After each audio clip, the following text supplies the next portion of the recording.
Запуска сети 4-го поколения Antisel, которая открывает новые горизонты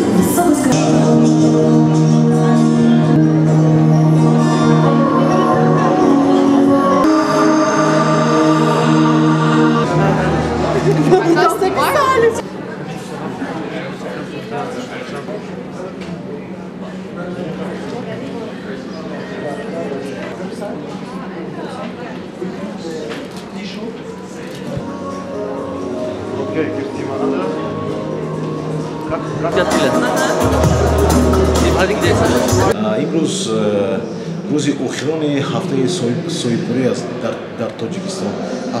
هفته سویپوری در تمام دنیا در 100 زیاده از 102 مملکت جهان جشن گرفته میشود.